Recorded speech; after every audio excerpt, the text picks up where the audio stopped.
عزیز طلباء، آج ہمارا خط کا عنوان جس پر ہم نے خط لکھنا ہے وہ ایک تخلیقی نوعیت کا ہے کہ گھریلو کام کاج عام طور پر صرف ماں باپ ہی کرتے ہیں، لیکن جب بچے تھوڑے بڑے ہو جائیں تو انہیں بھی اپنی پڑھائی سے کچھ وقت نکال کر گھر کے کام کاج میں ماں باپ کا ہاتھ بٹانا چاہیے۔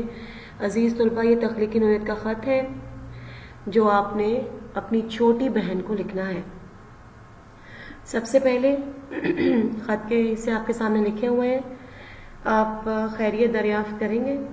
آپ کو پتہ ہے کہ آغاز ہم کس طرح کرتے ہیں، کمرہ امتحان اور پھر جو بھی تاریخ ہوگی آج کی، جیسے 13 مئی 2020، پھر پیاری چھوٹی بہن عائشہ۔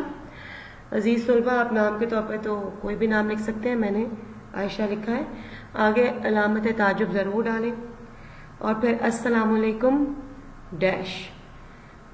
ایک بات ذہن نشین کر لیں کہ السلام علیکم میں واو نہیں آتا۔ عزیز طلباء، آپ اکثر اپنے نمبر کٹوا دیتے ہیں السلام علیکم میں واو ڈال کے، تو یہ بات یاد رکھیں۔ پھر سب سے پہلے پہلا پیراگراف یعنی خیریت دریافت کرنا آ جاتا ہے کہ جیسے میں بالکل خیریت سے ہوں، امید کرتی ہوں آپ بھی اللہ کے فضل و کرم سے خیریت سے ہوں گے، اور پھر ضرور ساتھ 2-3 لائنز ایڈ کرتے ہیں کہ کسی بھی موضوع پر کہ آپ کی آج سالگرہ ہے اور آپ ماشاءاللہ 15 سال کی ہو گئی ہیں، آپ کو بہت مبارک ہو، اللہ آپ کے نصیب اچھے کرے۔ یہ پہلا پیراگراف ہوتا ہے ہمیشہ۔ دوسرے پیراگراف میں آپ لکھ سکتے ہیں اپنے موضوع کے بارے میں، جیسا کہ آپ کو پتہ ہے ہمارا آج کا موضوع ہے والدین کی خدمت، تو آپ لکھ سکتے ہیں کہ عائشہ، اب آپ بڑی ہو گئی ہیں، آپ کے لیے والدین کی اطاعت اور فرمانبرداری کی اہمیت کو سمجھنا بہت ضروری ہے۔ میں آپ کو مثال کے طور پر سمجھا رہی ہوں، خط آپ نے خود لکھنا ہے۔ بڑی بہن ہونے کے ناطے میرا یہ فرض ہے کہ میں آپ کو والدین کے مقام کے بارے میں بتاؤں، جیسے کہ بچوں آپ دیکھ رہے ہیں اپنی سکرینز پر والدین کا مقام پوائنٹ نمبر 3، تاکہ آپ کو والدین کے مقام کی اور ان کی اہمیت کا اندازہ ہو سکے۔ عزیز طلباء، والدین کا مقام ہمیشہ قرآن و احادیث کی روشنی میں پہلے بتایا جاتا ہے، پوائنٹ نمبر 4۔ آپ لکھ سکتے ہیں کہ ماں باپ جنہوں نے ہمیں جنا اور پالا، ہماری تربیت کی، ہمیں پڑھایا، انسانیت سکھائی، دنیا میں رہنے کے آداب سکھائے اور زندگی کے اتار چڑھاؤ بتائے، یہ ہوتے ہیں ہمارے ماں باپ۔ اللہ تعالیٰ کا حکم ہے اور والدین کے ساتھ اچھا برتاؤ کرو۔ حضور نبی اکرم صلی اللہ علیہ وآلہ وسلم سے حضرت عبداللہ بن مسعود نے پوچھا کہ کون سا عمل خدا کو سب سے زیادہ محبوب ہے، تو آپ صلی اللہ علیہ وآلہ وسلم نے فرمایا وہ نماز جو وقت پر پڑھی جائے۔ انہوں نے پھر پوچھا اس کے بعد کون سا کام خدا کو سب سے زیادہ محبوب ہے، تو آپ صلی اللہ علیہ وآلہ وسلم نے فرمایا ماں باپ کے ساتھ حسن سلوک۔ بیٹے، اس طرح اپنے قرآن اور حدیث کی روشنی میں ضرور 2-3 نکات لکھنے ہوتے ہیں۔ پھر آ جاتے ہیں ہمارے فرائض میں، تو ہمارے فرائض کے لیے بھی دینی حوالے دیے جا سکتے ہیں، اور ہمیں بھی فرائض اپنے پتہ ہونے چاہیے کہ والدین کے سلسلے میں ہمارے فرائض کیا ہیں۔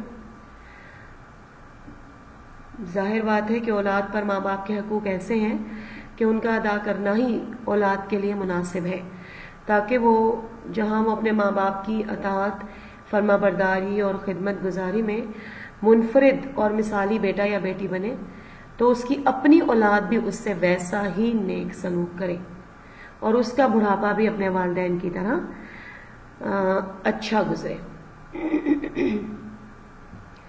عزیز طلباء، والدین کی خدمت ہمارا شعار ہے۔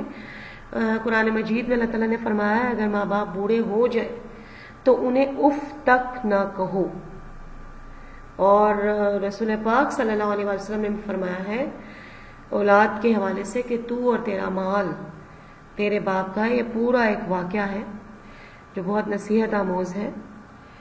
آپ واقعات بھی لکھ سکتے ہیں، جیسے ایک دفعہ ایک آدمی حضور اکرم صلی اللہ علیہ وسلم کے پاس آیا اور اس نے اپنے باپ سے شکایت کی کہ وہ میرا جب چاہتے ہیں مال لے لیتے ہیں، تو رسول اللہ صلی اللہ علیہ وسلم نے اس کے باپ کو بلوایا تو ایک بوڑھا کمزور شخص لاٹھی ٹیکتا ہوا حاضر ہوا اور آپ نے اس سے پوچھا تو اس نے کہنا شروع کیا کہ اللہ کے رسول صلی اللہ علیہ وآلہ وسلم، ایک زمانہ تھا کہ جب یہ میرا بیٹا کمزور تھا اور بے بس تھا اور مجھ میں طاقت تھی، میں مالدار تھا، میرا بیٹا خالی ہاتھ تھا، لیکن میں نے کبھی اس کو اپنی چیز لینے سے منع نہیں کیا تھا، اور آج میں کمزور ہوں اور یہ تندرست و توانا ہے، میں خالی ہاتھ ہوں اور یہ مالدار ہے، اور پھر بھی مجھ سے اپنا مال بچا بچا کر رکھتا ہے، افسوس۔ تو بوڑھے کی باتیں سن کر حضور اکرم صلی اللہ علیہ وآلہ وسلم رو پڑے تھے اور اس آدمی سے مخاطب ہو کر فرمایا تھا کہ تو اور تیرا مال تیرے باپ کا ہے۔ تو بیٹے اس طرح کے واقعات بھی لکھے جا سکتے ہیں، اور آخر میں نصیحت کرنا بہت ضروری ہے۔ سیکنڈ لاسٹ پوائنٹ آپ دیکھ سکتے ہیں، نصیحت، کہ امید ہے عائشہ کہ تم امی ابو کا خیال بہت اچھے طریقے سے رکھو گی اور ان کی خدمت کر کے دنیا بھی اچھی کرو گی اور آخرت میں بھی بلند مقام حاصل کرو گی۔ اور پھر اختتام کہ عائشہ اپنا خیال رکھنا۔ اب مجھے اجازت دو، والسلام، آپ کی بڑی بہن الف بیجی۔ بچوں، امید ہے کہ آپ کو خط اچھی طرح سمجھ آ گیا ہوگا اور اب آپ میرے پوائنٹس پڑھ کر سن کر خود بھی ایک بہترین خط لکھ سکتے ہیں، اور خود لکھنے سے جو آتا ہے وہ رٹا رٹایا یاد کرنے سے نہیں آتا۔ آپ کی تخلیقی صلاحیتیں تبھی اجاگر ہوتی ہیں جب آپ خود لکھنے کی کوشش کرتے ہیں۔ امید ہے بچوں آپ کو خط اچھی طرح سمجھ آ گیا ہوگا۔ اب اجازت دیں، اپنا خیال رکھیے گا، اللہ حافظ۔